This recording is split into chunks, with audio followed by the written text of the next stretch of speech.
Here we are with chapter 3, Ideas Fly. Yesterday we saw Humphrey's ideas flying around in his head. Remember, he had a great brainstorm and he finally had some things written on his paper. I hope you're finding some things to write about as well. So today we have chapter 3, Ideas Fly. I was wide awake again by the time Mrs. Brisbane started to read the dragon book. The author, Cameron Cole, had invented the most clever dragon world. It was close to the human world, but we kept hearing about details that were lots more dragonish. Think of this. They didn't need a grill to have a barbecue. Their tissues were made out of foil so they wouldn't catch fire when they sneezed. And since they could make it rain, they had a special group of firefighting dragons to put out accidental blazes. Gil enjoyed his tour of their cloud, but one thing bothered him a lot.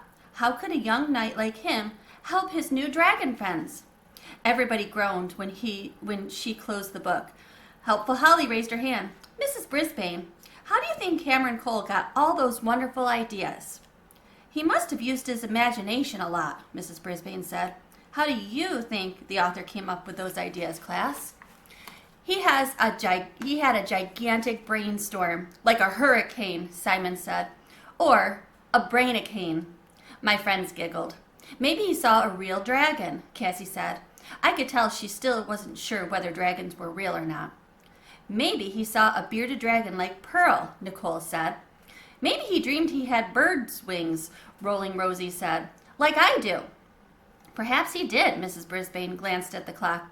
I think this is a good time to get out your writer's notebooks, class. I was unsqueakably curious to find out what my friends had written. Mrs. Brisbane, is it okay if I changed my mind? Thomas said. I was going to fly to Egypt to see the pyramids, but then I had a better idea. I wished I had as many ideas as Thomas did. We're not that far along, Mrs. Brisbane said. I suppose so. Would you share what you wrote with us? Thomas read from his notebook. If I could fly like an eagle, I could go to any football game I wanted to see. I'd swoop over the stadium, following every play. I could watch one game and fly straight to another game and see it too. Somebody said, cool. I think it was Simon. I've never been to a football game, but I've seen them on TV at my friends' houses. It's such a confusing game. Maybe if I had wings, I could hover over the fields and figure it out. What if it rains? Tall Paul asked. Thomas thought for a second. Then he grinned. I'd have waterproof feathers. Thank you, Thomas, Mrs. Brisbane said. Why don't you add the part about the waterproof feathers? Yes, ma'am, Thomas answered. I climbed up to the tippy top of my cage so I could see all my classmates as they read their paragraphs. It was fun to hear about Rosie flying to the pyramids and seeing that big scary statue called the Sphinx. I was happy to hear all about the places Kelsey would go to watch the ballet. And my heart did a little flip-flop when Holly read about how easy it would be to visit her friend Phoebe. Mrs. Brisbane called to Aunt Joey. Mine's kind of short, he said. She told him to go ahead and read it. If I could fly, I'd go to Africa so I could see animals in the wild. Joey looked up. That's it. It's a good beginning, Mrs. Brisbane said. Next, why don't you name some of the animals you most love to see and why you like them? Joey looked relieved. Okay. My whiskers were wiggling when Mrs. Brisbane called on, Do it now, Daniel. For one thing, he doesn't always get his homework done on time. For another thing, I'm not sure our teacher liked it when he said he wanted to fly back home and go to bed. So I was happy to learn that he had done his homework and he changed his topic. If I could fly like a helicopter, I'd go see my favorite author, Daniel said. His name is D.D. Denby, and his books about a magic backpack are really cool. I hope he keeps writing them because I would never get tired of reading more.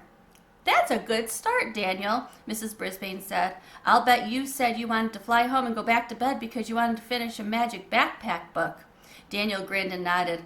Tomorrow, I want you to add a descriptive word in front of your noun, Mrs. Brisbane said. If you said bird, put in a word that describes a bird. Can anyone think of one? A few hands went up. Graceful bird, Rosie said. Philippe said, huge bird. Cassie said, beautiful bird. Mean bird, Simon suggested. Mrs. Brisbane said they were all good. I liked them too, except for the mean bird. Use your imagination and be as descriptive as you can, she added. Mrs. Brisbane moved on to science and something called gravity. I didn't understand it all, but if we didn't have it, we'd all be floating in space. I guess that would be a little bit like flying. I decided to take a spin on my hamster wheel. I was happy that gravity kept me from floating away. After lunch, Sophie came into the room first and headed straight for my cage. Humphrey, did you hear me reading about going to the island of the parrots and talking with them? Have you ever met a parrot? Do you like parrots? Oh, I wish you could talk about them with me. Me too, I squeaked, but I knew she didn't understand me. I have to admit, I sometimes have a hard time keeping up with Sophie because she talks so much and talks so fast. There's not a lot of time between the end of the school day and when Aldo comes to clean, but I really wanted to see Gigi before she went to sleep, so I took a chance. When the school was empty, I jiggled my lock that doesn't lock, and it swung open as usual. I'm going to visit Gigi, I said, but I promise I'll be back before Aldo comes in to clean. Boing! Hopped up and down. I know he worries about me when I'm out of the cage. I'm glad he worries about me. To speak the truth, I worry about him too. I scrunched under the door and hurried as fast as I could to room 12. Hi, Gigi, I said as I pushed under the door. Are you awake? Oh, yes, Humphrey, Gigi said in her soft voice. I don't think I'll sleep at all tonight. Why not? I asked. Wait, I'm coming up there. I grabbed onto the blind's cord and swung my way up on the table and made the big leap. I slid right past Gigi's cage. Whoa, sorry, I said as I scrambled back. Don't worry, it happens sometimes. Now, what's this about not sleeping? Gigi shivered. I'm scared, Humphrey. What are you scared of? I asked. Gigi moved closer to where I was standing. Ms. Max said I have to go home with one of the students this weekend. She stopped shivering and started shaking. That will be fun, I squeaked. I love going home with my classmates. Really, that's the best part about being a classroom pet. It sounds scary to me, Gigi said. Humans are so large and so loud and so different. And what am I supposed to do? Don't worry about a thing, I told her. The humans are nice and they'll love you. Of course, if you entertain them a little with squeaks and tricks, it makes them happy. Oh, Gigi sighed. I don't know any tricks. That's all right, I assured her. They'll think anything you do is a trick. Listen, don't be frightened. I've been to many humans' homes, and I've always had a great time.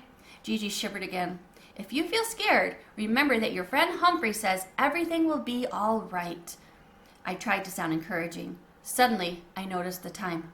Uh-oh, I have to get back to my cage before Aldo comes in to clean. I said as I slid down the table leg, remember what I said. Thanks, Humphrey. I'll try. Gigi squeaked back. After Aldo had cleaned the room, Og and I were alone again. Gigi's worried about going home with a student, I told him. Boing, boing, boing, he twanged. I was sorry I'd said it because Og doesn't get to go home with classmates on the weekend the way I do. Frogs can go without food longer than hamsters. But Og has gone with me to Mrs. Brisbane's house, which is something we both love. I think she'll be all right, I told Og. He didn't answer back. I opened my notebook and read what I'd written the night before. If I could fly, I'd fly like a flying squirrel all over the world, I read. Boing, Og said. Eek! I hadn't realized I was reading out loud. Do you like it? I asked. All I heard was Og splashing around in his tank. I don't think I like it either, I muttered. Was it as interesting as Daniel's helicopter trip to his favorite author? Or Rosie flying like a bird to see the Sphinx? Or Simon breathing fire on a pizza in Italy? Did my big brainstorm turn out to be drizzle? I sighed and read it again. After a while, I picked up my pencil and added one word. I put speedy in front of flying squirrel. And that's the end of the chapter. He has a little writing ramblings to add to it. I liked my idea last night. I liked it quite a bit. But when I read it back tonight, I'm not so sure of it. So sometimes it's okay to change your mind. Sometimes we write, and it doesn't really sound very good. So then we change our minds, and that's okay. And we also do a lot of editing in our writing. You know that. So we write, and then we do some changes, which is called editing. And we might add some words, we might take some words out. So it's all up to you. You're the author.